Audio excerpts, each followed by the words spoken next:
الحمد لله والصلاة والسلام على رسول الله. تعالوا بينا إن شاء الله النهاردة نعمل فكرة سهلة وبسيطة لشهر رمضان من إعادة تدوير علب الأدوية. فيلا بينا نسمي الله ونبدأ مع بعض. عندي هنا علبة الدواء المتوفرة عندي بأي حجم بأي مقاس موجودة عندك تقدري تنفذي عليها الفكرة.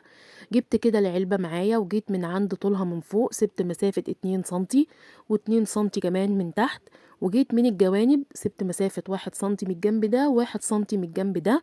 بعلم عن طريق القلم والمسطرة، وبعد كده ببتدي ان انا بعد ما بعلم عايزة اقص المستطيل اللي احنا علمناه مع بعض ده. هبتدي دلوقتي ان انا اجيب القطر او مقص صغير، الحاجه اللي ايدك بتبقى مرتاحه فيها اشتغلي بيها. وبدات ان انا كده افرغ المكان ده. هكرر نفس الخطوه بتاعتي في الاربع اتجاهات من العلبه. طيب أنا الفكرة دي لو حابة أعملها فكرة مشروع، وطبعًا مش يعني أكيد مش هينفع أعمل مشروع من علب الأدوية، لإني هاجيب منين كل كمية العلب دي؟ فبكل بساطة إن أنا لو حابة أعمل الفكرة، هاجيب عندي أي علبة دوا وآخد المقاس بتاعها العرض والطول، وابتدي أقصه على كرتون.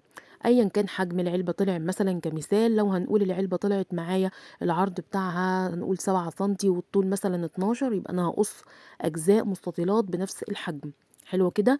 واشتغل عادي جدا لان انا باقي الفانوس اللي انا هشتغله او هعمله من الكرتون. نيجي بقى لمرحلة التغليف، انا هغلف بايه؟ هغلف باللزق الليزر. وطبعا كل الالوان بتاعته انا وريتها لحضراتكم، موجود في المكتبات، موجود في الاماكن اللي زي كده، حتى لو المكتبات اللي جنب بيتنا. بس لما بشتريه بالجملة بيبقى طبعا ارخص مما اجيبه بالواحدة. ده لو انا هعمل فكرة المشروع. فكل اللي انا اعمله ما شاء الله كده هبدأ ان انا ألزق الأعواد بتاعتي أو اللزق بتاعي على الأطراف بتاعة العلبة. بالنسبة لفوق ولتحت أو العرض اللي أنا سبته 2 سنتي ده هياخد معايا صفين جنب بعض.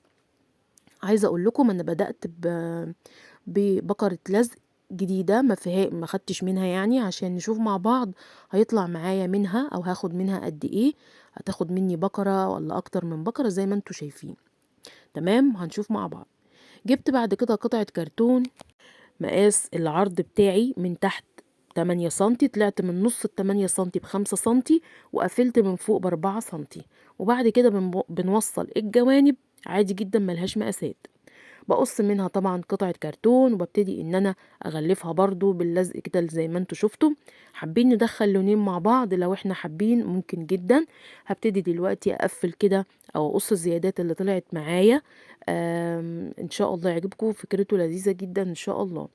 هقفل بقى الاربع اجزاء بتوعي جنب بعض بالطريقة اللي احنا شايفينها دي، وهبتدي ان انا اجمعهم جنب بعض. هيدوني شكل هرمي كده. ده جزء من الاجزاء اللي انا محتاجاها في الفكرة بتاعتي. عشان كده بقول لكم نقدر نعمله بكل بساطة، فكرة مشروع بسيط وسهل، وطبعا احنا لسه بدري. فاللي حابب يعمل الفكرة ممكن ينفذها بكل بساطة. بالكرتون مفيش اي مشكلة خالص. جبت معايا قطعة من الكرتون بمقاس 7 سنتي في 7 سنتي وقفلتها في القاعدة من جوه، لان انا محتاجاها تكون مقفولة.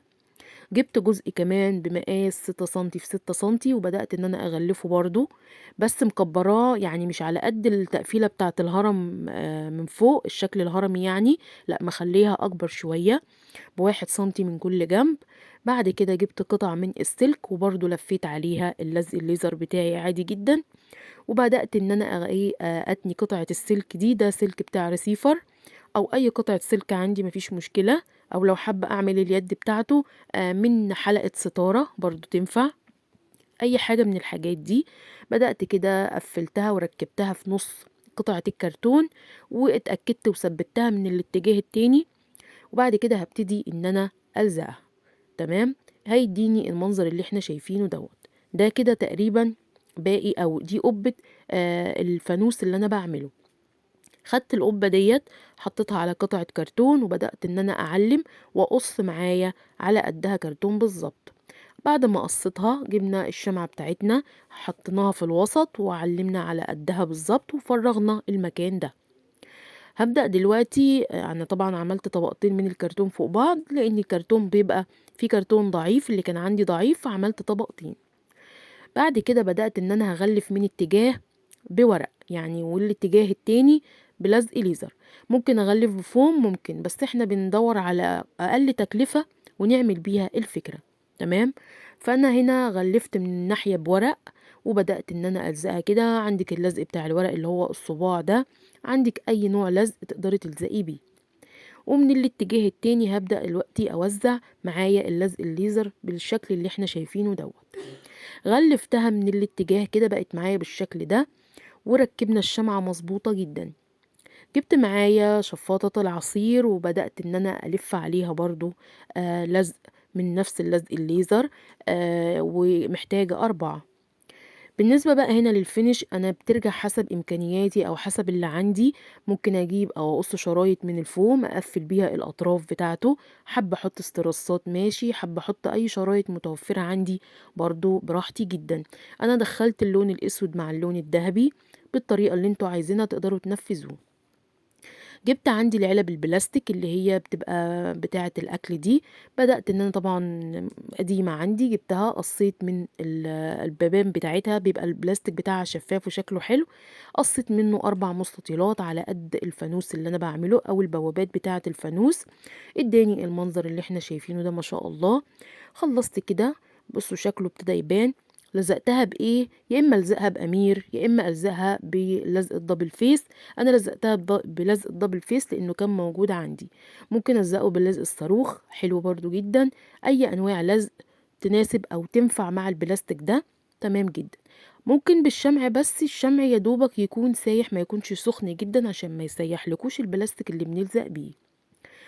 لزقت الفانوس بتاعي على القاعدة بتاعته، وبدأت ان اثبت القبة بتاعته كمان فوق. بس وانتوا بتثبتوها اتأكدوا ان انتوا ثبتوها في الوسط، لان في فراغات او زيادة كده معايا، فما تبقاش طالعة مقوصة معاكوا او معوجة او مش في مكانها المظبوط.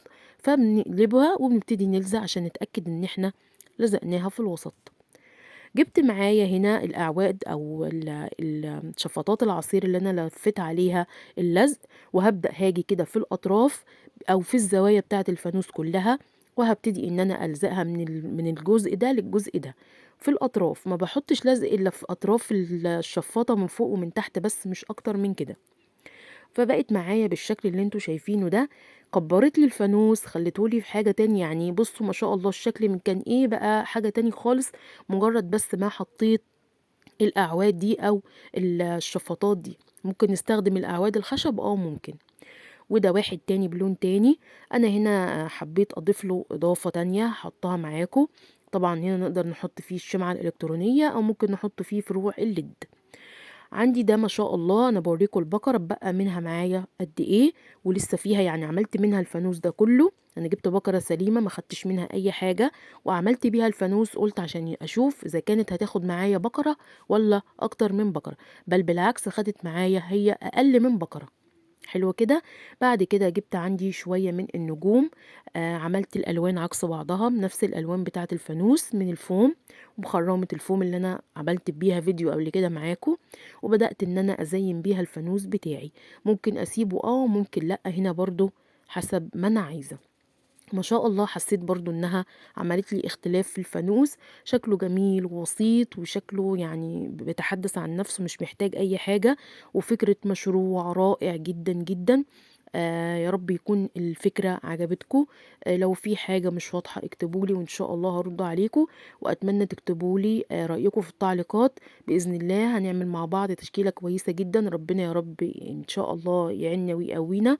فأتمنى ان انتوا تتابعوني، وأتمنى ما تنسوش اخدكم طبعا باللايك والشير والاشتراك في القناة لو بتشوفونا لأول مرة. بحبكم في الله، شكرا جدا ليكم، والسلام عليكم ورحمة الله وبركاته.